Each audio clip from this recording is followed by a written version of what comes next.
बीज व्यवसाय में आ रही कठिनाइयों को लेकर बीज व्यापारी सेवा समिति के तत्वाधान में बैठक कर 8 सूत्रीय सौंपा गया ज्ञापन। उत्तर प्रदेश के आजमगढ़ जिले के पुष्प वाटिका मऊ रोड खुजिया आजमगढ़ में वर्तमान में बीज व्यवसाय में आ रही कठिनाइयों के संबंध में आजमगढ़ बीज व्यापारी सेवा समिति के द्वारा भव्य कार्यक्रम का आयोजन किया गया, जिसमें मुख्य रूप से मुख्य अतिथि जगदीश प्रसाद वर्मा, विशिष्ट अतिथि संजय वर्मा, जिला अध्यक्ष योगेंद्र वर्मा, उपाध्यक्ष अवधेश राज गोस्वामी, मंत्री दीनदयाल कुशवाहा, मंत्री वसीम अहमद, प्रांतीय पदाधिकारी संचालन शकील अहमद, कोषाध्यक्ष देवेंद्र वर्मा सहित सभी पदाधिकारी व आजमगढ़ के बीज व्यापारी एक मंच पर इकट्ठा होकर एक आवाज में सरकार से निम्न बिंदुओं पर मांग रखी है, जिसमें एक जनपद से दूसरे जनपद में बीज बेचने व भेजने के लिए असंवैधानिक रूप से निदेशालय स्तर से लाइसेंस लेने के लिए बाध्य किया जाता है, जबकि वही व्यवसायियों का कहना है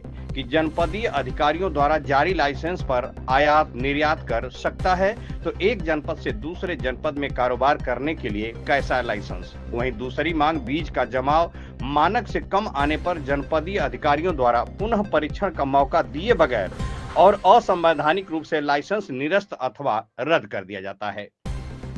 तीसरी पॉइंट, विभागीय बीज परीक्षण प्रयोगशालाओं द्वारा निर्धारित नियमानुसार टॉलरेंस सहनशीलता का पालन प्रशिक्षण रिपोर्ट में नहीं किया जाता है।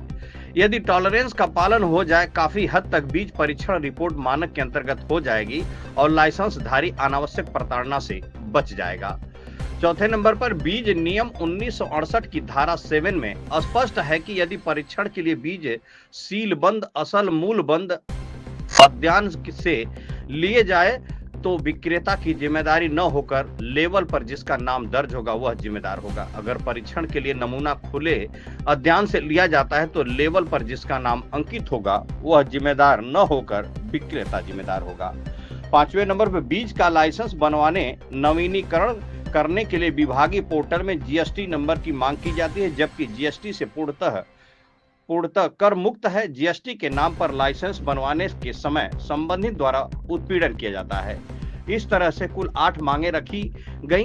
वहीं मीडिया के लोगों ने व्यापारियों से जब बात किया तो उन्होंने क्या कहा, आइए सुनते हैं उनकी जुबानी। और बेधड़क से अशोक चौहान की खास रिपोर्ट। मैं संजय वर्मा, प्रांतीय महामंत्री उत्तर प्रदेश बीज व्यापारी सेवा समिति। आज आपका सम्मेलन हो रहा है, क्या है उसका उद्देश्य? सम्मेलन का उद्देश्य ये है कि सरकार एक सारथी पोर्टल ला रही है बीज व्यवसायियों के लिए और कीटनाशक के लिए IPMS पोर्टल ला रही है। जैसा कभी आप लोगों ने देखा कि खाद में इन्हीं सब पोर्टल की वजह से कितनी दिक्कतें हैं। कई पोर्टल बन रहा, कई समय में खाद नहीं मिला, किसानों की मारा मारी हुई, समय से लोगों को नहीं मिला कितना खेत, वही दिक्कतें इसमें भी आनी है। और जो बीज का पोर्टल आ रहा है, सरकार उसमें कह रही है कि हर बोरी को स्कैन करें। एक 40 किलो की एक ट्रक में मान लीजिए 1000 बोरी आती है, तो दिन भर में एक आदमी सिर्फ 1000 बोरी को स्कैन करके उतारेगा और वो 1000 बोरी 200 बोरी 300 बोरी करके दुकानदारों को, फिर आखिरी में जब किसान के पास जाएगा उसके साथ भी ये बेचेगा। तो ये कतई नहीं संभव है कि ये समय पर बुआई हो सके, समय पर स्टाफ मिल सके, इससे किसानों का उत्पीड़नों का हरित। इसी तरीके IPMS पोर्टल में भी है, शुरू से आखिरी तक उसकी मॉनिटरिंग करना है, सब कुछ करना है, उसी का हम लोग विरोध करते हैं। किन घटनाओं क्या चाहते हैं आप? सरकार से क्या चाहते हैं? सरकार से चाहते हैं कि जैसे चलता था वैसे चलता रहे। नहीं, सरकार को बहुत कुछ है, अगर तो अलग से पोर्टल लॉन्च करने के पहले जैसे GST का है, मान लीजिए GST पे अलग से कुछ पोर्टल नहीं लॉन्च होता। हम GST का बिल बनाते हैं, GST अधिकारी पूरे इंडिया में बैठे भी नहीं देंगे, इसी ये सरल है। लेकिन एक एक बोरी का स्कैनिंग करके बांटना रखना 40-40 किलो वो संभव नहीं। तो आज का जो प्रदेश सम्मेलन है आपका, ये जी प्रदेश है, सही नहीं, आजमगढ़ जनपद का है। आजमगढ़ जनपद का।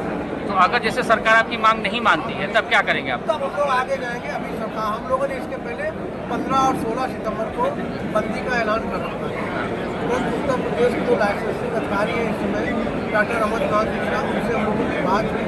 उन्होंने कहा कि अभी इसको आप लोग बंदी मत करिए।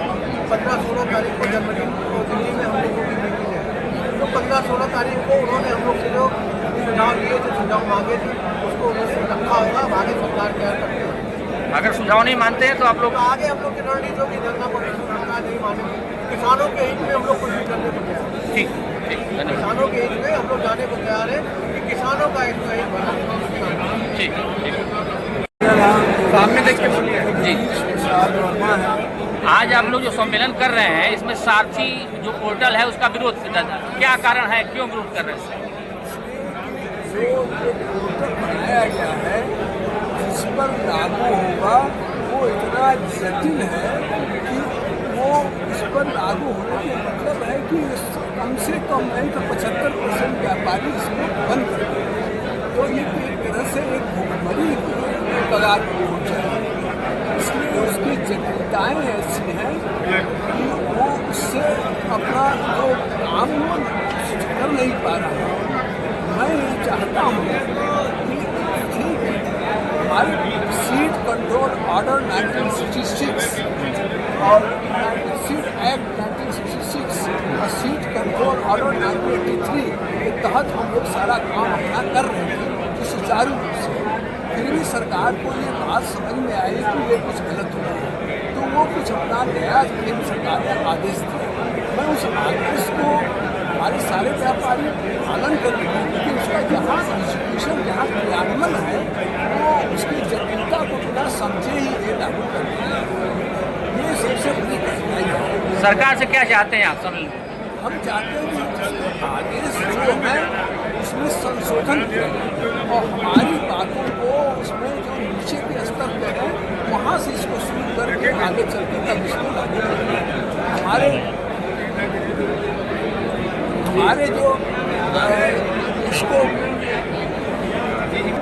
वो सरकार तो कहती है कैसा करूँ, करने वाले हमारे जो IAS अधिकारी होते हैं वो लोग जमीनी हकीकत को समझ नहीं पाते और फौरन रूप से जो है उससे IAS को उसमें पारित करा करके हम आदेश चाहिए कि जमीनी हकीकत को ले IAS अधिकारी समझे, पहले समझ लें कि इसका क्या इम्पैक्ट होगा हमारे जो छोटे व्यापारी। ठीक है, और उसके बाद में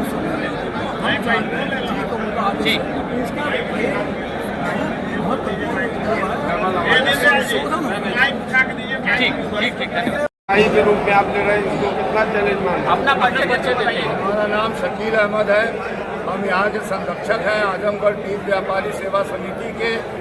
ये हमारी लड़ाई पूरे प्रदेश और पूरे देश की है।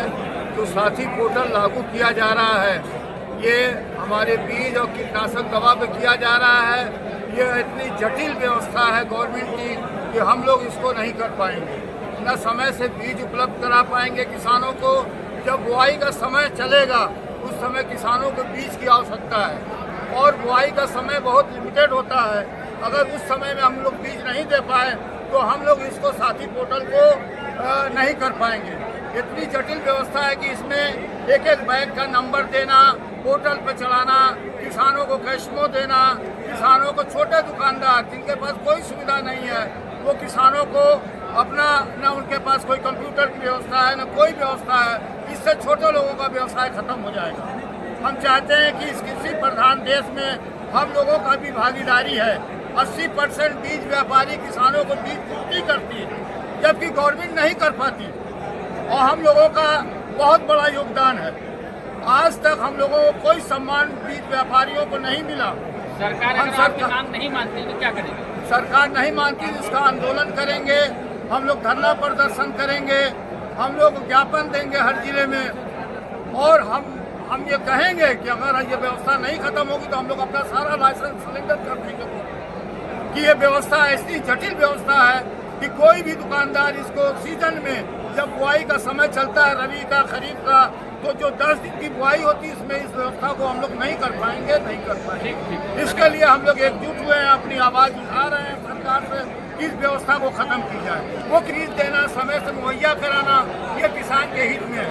सरकार कहती है कि जब बीज आपके पास आ जाए तो हमें सूचित करें, उसका जर्मिनेशन टेस्ट होकर के आ जाए तब आप किसानों को बीज दीजिए, जब तक बुआई का समय निकल जाएगा। तो ये व्यवस्था कतई लागू न करें, किसान को हित में देखते हुए इस व्यवस्था को समाप्त की जाए। धन्यवाद। मैं एक बार में ही बहुत बहुत धन्यवाद देते हुए आप सभी का स्वागत और अभिनंदन करता हूँ। क्योंकि मैंने आप लोगों के आने से पूर्व ही काफी देर तक इस सभा को मैंने संबोधित किया। बातें तो मैंने लगभग अपनी सब कुछ कह दी है, दोबारा रिपीट करने से कोई फायदा नहीं है। लेकिन हमारे संचालक महोदय ने अगर हमें आदेशित किया तो सिर्फ चंद पंक्तियों के साथ व्यापारियों के चीरहरण पर जो चुप पाए जाएंगे, इतिहास के कालखंड में वो गद्दार कहलाए जाएंगे, वो गद्दार कहलाए जाएंगे। और सत्ता में भागीदार बना व्यापारी संसद में क्यों मौन है? हमारे और आपके बीच के बहुत सारे साथी व्यापारी हैं जो आज संसद में व्यापारी संसद में क्यों मौन है? तेरी इस कायरता के पीछे खड़ा आखिर वो कौन है? क्या सत्ता की चाह ने तुझे इस कदर अंधा बना दिया? तेरी बुजदिली के किस्से सदियों याद रखे जाएंगे। सुनेगी पीढ़ियां जब तेरे कायरता की कहानी, वक्त भी उनके सवालों का जवाब न दे पाएंगे, जवाब न दे पाएंगे। इसलिए आज मैं ये बात इस मन से कह रहा हूँ, जिंदाबाद, व्यापारी एकता जिंदाबाद।